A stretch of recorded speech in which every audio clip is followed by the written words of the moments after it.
Hoje nós queremos conversar sobre a saúde mental das crianças diante desta pandemia. Nós ainda estamos em distanciamento social, nossas crianças ainda estão fora da escola e todo esse movimento, com certeza, já está impactando as nossas crianças. Então nós precisamos, além de pensar nesse processo só de alfabetização, de aprendizagem, pensar nas crianças como esse sujeito que está em desenvolvimento. Diante desse fato inédito, num acontecimento mundial, diante desta imprevisibilidade de futuro, desta relação entre vida e morte tão presente nesse contexto que nós estamos vivendo, não é à toa que todos estamos sentindo medo, não só as crianças. E elas também estão, mesmo que elas não estejam falando, mas elas estão sentindo todo esse movimento que está acontecendo. Crianças e adultos estão sofrendo com isso. E é um medo que vocês percebem que muitos adultos estão fazendo o quê? Negando a existência da pandemia, que nada mais é do que uma reação ao medo, uma reação inconsciente ao não saber o que fazer. Então é melhor eu acreditar que isso não esteja existindo. Então, se no adulto acontece esse sentimento de negação, imagina nas crianças. O reflexo na criança pode ser ainda maior, porque nós só vamos perceber bem lá na frente. Então, diante das crianças, é preciso conversar com ela, perguntar o que ela sabe sobre o que está acontecendo, porque se nós não conversarmos com ela, e esse conversar é um conversar para esclarecer a partir do que ela está pensando, não precisa contar tudo para ela, dar todos os detalhes, mas nós também precisamos fazer o contrário, evitar que ela fantasie muito, porque é bem possível, por exemplo, que nossas crianças desta geração cresçam e não queiram mais abraçar ninguém, porque nós estamos falando muito que não pode tocar em ninguém. Então, esse esclarecimento mínimo a partir do que ela sabe vai ajudá-la muito nesse processo que ela ainda não tem condições de construção mental, psicológica e até biológica para compreender tudo isso que está acontecendo. Então elas sentem esse cenário porque a rotina dela foi quebrada, ela escuta sobre perda de emprego, que talvez os adultos conversam na frente dela. Às vezes ela está brincando e nem percebe, os adultos nem percebem, mas ela está assimilando tudo aquilo. Algumas crianças percebem os pais comentando dos seus próprios comércios fechados. Algumas famílias têm esse momento, essa vivência desse momento conturbada. Então a criança pode se sentir sozinha, com medo, com ansiedade. Ela pode sofrer mais com o adulto porque, primeiro, ela não entende e, segundo, as pessoas pensam que ela entende menos ainda do que ela entende. Então a história, ela registra que diante de fatos complexos como esse que nós estamos vivendo agora, ele tem uma reação diferente. Não necessariamente todo mundo vai ter uma grande resposta negativa. Talvez algumas pessoas vão ter grandes ideias e promover grandes descobertas a partir do que estamos vivendo. Mas é fato também que o estresse, principalmente para a criança, ele compromete a aprendizagem, compromete o desenvolvimento dela.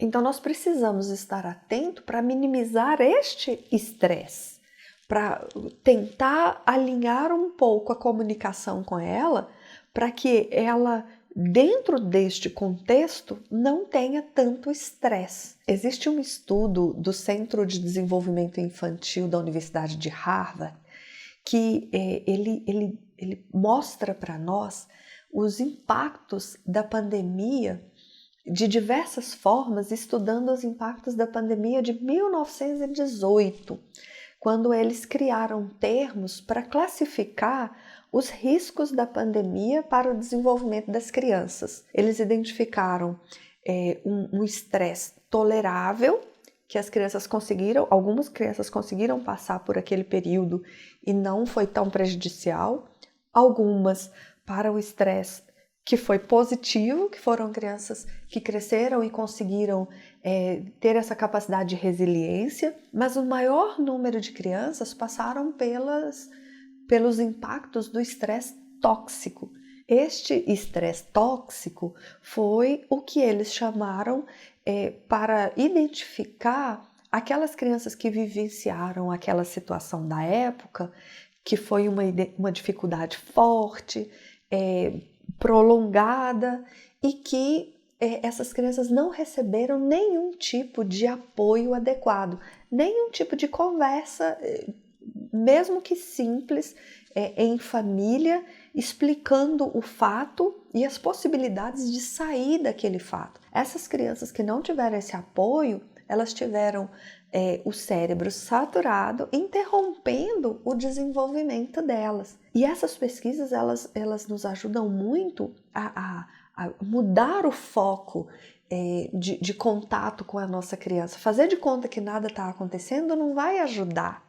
E é interessante que, se nós pesquisarmos a Grande Depressão de 1929, nós vamos encontrar somente pesquisas sob a perspectiva econômica, porque realmente teve uma grande depressão causada pela economia, mas esses jovens, essas pessoas, portanto, que vivenciaram essa depressão, essa Grande Depressão de 1929, foram pessoas que também vivenciaram a pandemia de 1918. Então, nós podemos, com certeza, impedir severos comprometimentos desta pandemia. E como que nós podemos fazer isso? Conversando com as nossas crianças. Este é o caminho. Este é o caminho. Conversar, brincar. Brincar com a criança, esta é uma oportunidade de resgatar as brincadeiras antigas que vocês adultos faziam e hoje pode brincar com a criança resgatando essas memórias, contar histórias para ela, poesias, pedir para desenhar, observar a natureza, fazer um potinho de gratidão, colocar ali todo dia num potinho transparente algo que faz com que a gente tenha essa gratidão pela vida, o que é bom na nossa vida, para não focarmos só no que estamos vivendo nesse momento. Ter animalzinho, tanto num processo de vida normal, quanto agora num processo que nós estamos vivendo de tantas angústias, incertezas, e ele ter aquele animalzinho para cuidar, para fazer companhia, é muito importante. As crianças que já conseguem escrever, também escrever cartas, escrever para a avó, para a professora, para a tia, cartas para quem ele pensar ou você sugerir, fazer um diário.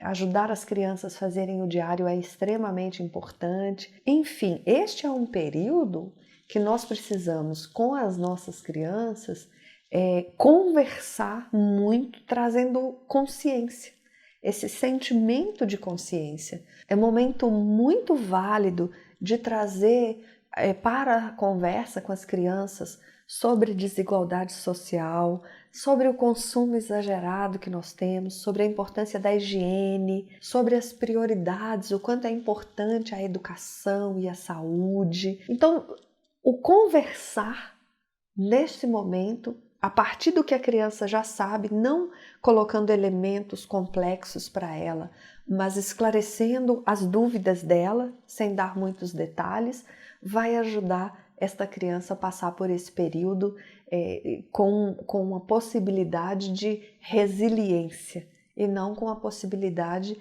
de grandes complicações no próprio desenvolvimento do cérebro dela. Enfim, nós vamos sair de tudo isso com certeza muito mais fortes para ajudar a sociedade a ser mais forte também, ser mais justa, ser mais consciente e ter saúde mental. O Edgar Morin, para encerrar esse nosso pensamento, ele traz um debate importantíssimo, quando ele diz que nós não devemos ir em busca somente da felicidade, porque nós nunca seremos felizes o tempo inteiro. A felicidade são momentos e que às vezes nós perdemos ele de uma hora para outra, mas nós devemos desejar a poesia da vida, ter essa capacidade de compreender que a vida é uma poesia, que às vezes nós estamos extremamente felizes, mas nós ficamos tristes e de repente nós temos a capacidade de ver uma borboleta,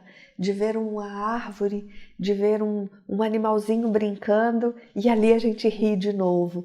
Então, segundo ele, é muito mais legal nós ensinarmos as nossas crianças a admirarem a poesia da vida do que a felicidade o tempo inteiro, porque esta não existe. A saúde mental das nossas crianças vai depender muito de como nós vamos ajudar, direcionar o olhar dela para esse momento. Vamos tirar do foco do problema e colocar no foco da poesia da vida. Assim, com certeza, nós também estaremos mais tranquilos com relação a elas.